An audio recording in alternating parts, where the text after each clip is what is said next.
and that e-brake is you know where it's at. You use it. The bungee cord, it's all muscle memory. Yeah. So just like everybody else, these really fast cars out here, they get out there and the experience is all muscle memory after a while, and they, that's how they get good. For the most part. For the most part. Now, we've seen some guys that apparently don't have muscle memory, but I've seen a few drivers over the last decade. Or just memory.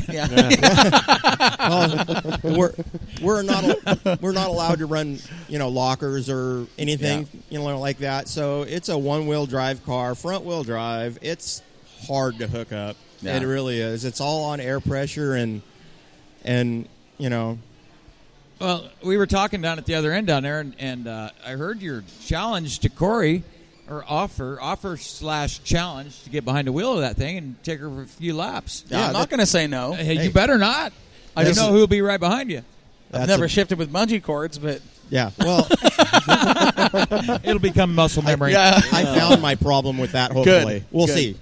Hopefully. No, you brought the car to the show. It looks great. Yeah, it's both clean. That's a clean little ride. Yeah, I appreciate it. Yeah, and he brought the most important thing here, that purple Hoosier coat. Well, and we're going to talk about that before we go off the air. He's got his championship jacket on, and you look at his car too, and he's got the Wounded Warrior Project on the hood, and it's a military car, and we've seen a lot of that recently, and where we're at in America and the times we're in, and I think it's just an awesome deal for you guys to, even as an ex-military guy, to just put it on there and say, hey, I'm proud of what I've done, I'm proud of our country, and I'm proud of the guys that are serving now. And you've got the hat on, U.S. Army, retired, 23 years. That's a career. Well, it's not all about me and what I've done. It's about showing the respect for the other soldiers and the Wounded Warrior Project. And unfortunately, I haven't got the most sponsored car out there. My wife has Sensi. It's a wickless candle, and she does that. She sponsors me, and I'm looking for more. Even just like fuel. Now he sounds like a race car driver. Now he sounds. Yeah. Hey, this is the hood's open. This is a cheap class to sponsor. I'm just telling you. Hey, but that's what I like about that class is it's a class that the working man wants to go racing on a not a real high budget can go jump in a car and go out and have a great time and have some side by side nose to tail racing and it's not you're not in a $70,000 late model and you're not buying a $40,000 engine and you've got family out there you're racing with that you can run into and get away with it. And then have conversations at the dinner table about how did Thanksgiving go? Yeah. How was that? What's that? Thanksgiving after you took out the son-in-law. How'd that go? Thanksgiving. Yeah, Thanksgiving dinner with the family and everything that you just wiped out on the racetrack. You took your son out. I'm trying to remember. That was a long time ago. Slept since then. Can't remember. Yeah, no kidding. So it's not muscle memory, guys. Yeah. There's certain things, 2017, are you going to back up the title at Willamette Speedway? Well, that's why I've got the backup car is I've got... See, back to the rough track thing. My car, I'm setting up for smooth track. Oh man! My backup car is actually going to be set up for a rough track. So, whatever the weather predicts, he's not setting his car. He's bringing two different cars. The track's rough. I'm getting in that one. No wonder he needs money for fuel. Hey, he says he takes his fun serious. Yeah, he does. He does.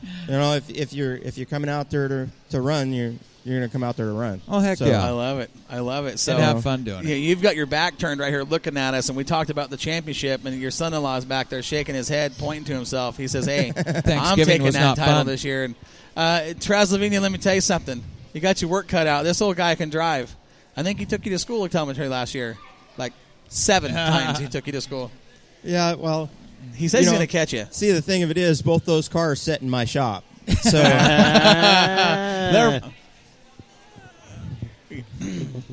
that's pretty cool that you guys have that as a family, and especially as in-laws. How many in-laws get to do that and get along? And who said they get along? But hey, if there's something they got to take out, he can just take it on the racetrack. Yeah, exactly. Hey, just as long as he when that green flag hits, he's in it, and if he's in front of me, look out.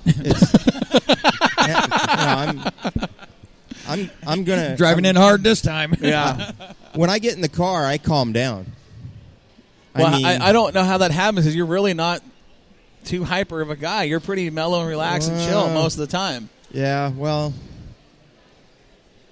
let's just keep it that way. Yeah. So it sounds like you're challenging him. Well, no. I'm just saying that he's just so every time I see him, he's got a smile on his face, just nice relaxed and chill. And, I don't want to. I don't want to put everything out there. You look at this guy, and you look at Tracy, and we keep talking about his son-in-law and how he's how he's such a tight-knit family. But have you turned around and looked what's behind him? yeah. We've got his daughter sitting over there with Devin, and then his wife sitting here just a stone's throw away. They're all sitting here watching this whole thing go down. This is a tight-knit racing It is, family. and when you see him at the racetrack, I mean, it's from the drivers to the wives. I mean, they're a team. They're working on the cars. They show up together. Oh, his wife goes nuts. She does. Have you seen her? I'd hate to see her in a car. Ballistic. I'd hate to see her in a car because I know. Devin would be turned around every week. Yeah. Well, we need to get some more Hornet cars out there and some more spectators for Yes. those Well, Hornet yes. cars. From what we understand, what Moxie has learned over the course of the winters, it sounds like there's quite a few Hornets coming to Willamette Speedway, especially after the Great American Hornet Challenge last year. I think that is going to be a big deal this year because so. that was a successful show, and we had 45 Hornets. Oh, It was a lot. It was. Yeah. I mean, every Hornet in the state showed up, and I think that people saw, hey, look, that's a great class. I can go race, and it's inexpensive. It's not cheap, but it's not. It's well, not and when you're expensive. talking racing, it's an inexpensive class. It's an affordable for the average working guy to jump in a car and go out and have a great time. Heck yeah, especially if they have friends that know how to weld or they can weld themselves or whatever. Right. Steel is pretty cheap right now. You can build a cage pretty fast. I built my son-in-law's cage in his car over the winter, and it's all from scratch. I mean, we didn't buy a kit, Right. but We were actually looking at that last night. It's nice. I mean, you did a good job on both that nice cage. cars. Yeah. Well, first things first is safety, right? I mean, Always. Right. you gotta have the safety stuff in there, and you sometimes you overbuild it, but that's not a bad thing. No. You can't put too much safety into a race car. No. You really can't. Yeah. It's a nice cage down there. Now, talking about the Hornet class and talking about just a guy wanting to go out and have fun. It's also a class we can use to step kids up out of the carts, to get them adapted to a full size race car and learn how to drive. How old are you, Tracy? Really? Yeah. 55. 52. Come on. 52. Sorry. So the champion is 52. We had a rookie in your division last year that was 10 years old. Yeah. It's 42 years difference in the age gap between the rookie and the champ. And that's what I'm talking about. Developing drivers. It's a great class to do that. It's a great class for anybody that wants to go racing and have a good time on a budget. Absolutely. And then you obviously take it. You're doing it right. You're taking it serious because that's what you love to do. Well, and it's a class that like you said, it's a great class to start out in, and or transfer from karts or something like that into it.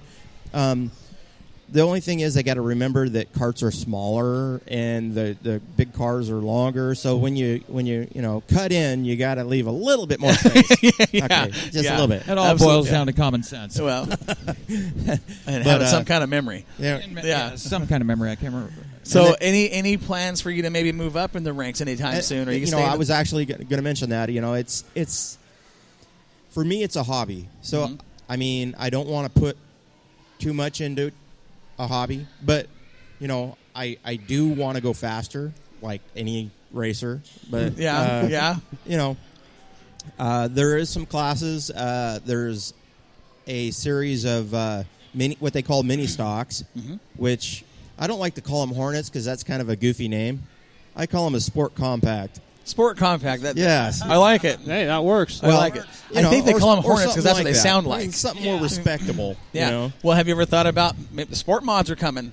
Yeah. That's a class coming up. I mean, you want to get into what we call I'm not knocking the sport compact Hornet mini stock division, but when you start getting up into the manufactured real race cars, the sport mods are a great way to go. Real race cars. Well, I'm talking manufactured, like purpose built. Purpose built. That's race what I'm cars. saying. I got to mention what Roseburg Track says. They're not race cars. They're cars that you race.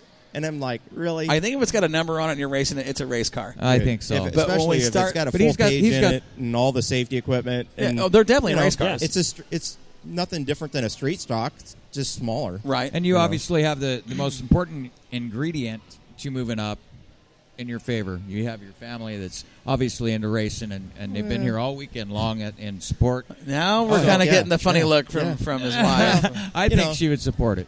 Yeah, but I'm retired, so she kind of likes me around the house sometimes, and wants to go do this and do that, and so it's a little tougher. But are you saying she'd be opposed to a sport mod? Well, it just depends. It depends on how far away I have to travel, and they're coming to Willamette as a class now. Yeah. Well, I mean, you're not going to travel any farther. I'm not really sure what the sport mod is. Right there. Oh, that is a top-notch sport mod. Well, that's not. I'm old school. To me, those are IMCA cars. Well, it is an IMCA division. They call them a sport mod or a B mod, which is a little different than what you see over there with Eric Schofield's car. Do you know what else is in the IMCA division? Stock cars. Sport compact. Sport compact. That's right. If you was to look back east at the IMCA division or in the Midwest and whatnot, I mean, their classes are huge. They're Hornet cars, if you want to call them that, but their class is huge. I mean, we're talking 30 to 50 cars a night. Yeah. I mean, every weekend. Huge. And I just like to, and I know that it will eventually be here. I mean, Sport Compact is the future. Future for you, anyway. Well, back in the day when we started with the street stocks, they were Camaros and Novas and stuff like that. Yeah. Now they're hard to find. Well, I agree with what you're saying because the street stock division there's so many questions about that class right now, and you're seeing guys show up with what we call manufactured, purpose-built race cars with the medieval chassis, and the rules for a street stock there's so much drama in that class. There's a lot of things going on with that class right now, and to be honest with you, I think it's going to be one of those we're going to have to wait and see what happens with that class. I think that there needs to be more clarification. There needs to be more tech in that class because what we're seeing is chassis cars showing up with firewalls moved back, and the body doesn't match the frame, and this, that. I mean, you can go. There's a list. Street stocks, I think, should be steel-bodied cars that sit on the manufactured frame they came on, and it's not what we're seeing. I mean, there's guys spending big-time dollars on this class, and I can see why a guy looking at that now would say, you know what, maybe that's not the direction I want to go. Yeah. Because what you can get into a really, really good street stock, if you want to call it that, you can get into a sport mod. Right. I mean, you really can. Well, am I wrong? Or even a modified. Right. And in the Hornet class, if you was to look at my speed and the numbers for last year, I got it down into the 18 seconds. Most... Now, it's on a third mile, 18-second, one-third mile. It's a big track. So, and you guys aren't going slow around that track. There's nights that you're not far off street stock times. No. I mean, I could race up against these street stocks and be in the top 10 at least, if not closer. I think you should do that this year. I think you should try it. I think you're going to have some people calling you on I would love to see you do that because, and I'm with you on this, because I will tell you that I don't disagree with what you're saying. You definitely could get up there and remember those guys on the right track conditions. That little car you've got could drive through the pack. Hang on. Oh, yeah, but I'm like half the weight of those guys. If they hit me, I'm done. Well, just add weight. Build a better cage. Eat a couple Twinkies. I have nothing against the street stocks. I love them. Oh, as a race fan, I think the street stock division, sitting in the grandstands, watching them, are probably dollar for dollar your best value entertainment racing-wise. Well, there's so many of them. Well, that's right. There's so many of them. It's grassroots, and people can look at it and say, "Oh, look at that. That's a '66 Chevelle, or that's a '74 Camaro, or a '68 Nova." Yeah. And now you look at some of the. I mean, a fan that's never been to a racetrack shows up and looks at a super sport car like Brian Winkler's got, or a modified or a late model, and their first words are, "What the hell is that?" Yeah, and when I rolled into the track, I could tell, and I could hear the comments and stuff. Is like, "Oh, isn't that cute?" And then you guys get on the gas and kids are crying. It's like by the end of the season, I feel I got a lot of respect. So you did. Absolutely, you did. It was like, I was probably one of those guys you overheard, just like you overheard me down there. yeah. But like you said, you did get the respect because I think you proved that hey, these aren't just. Hey, yeah, this is a stock car. It's a little one, but it's still a stock car. And the racing was just as good, and the title chase. I mean, seriously, the championship went down to the last couple of races. In fact, it went down to the last night.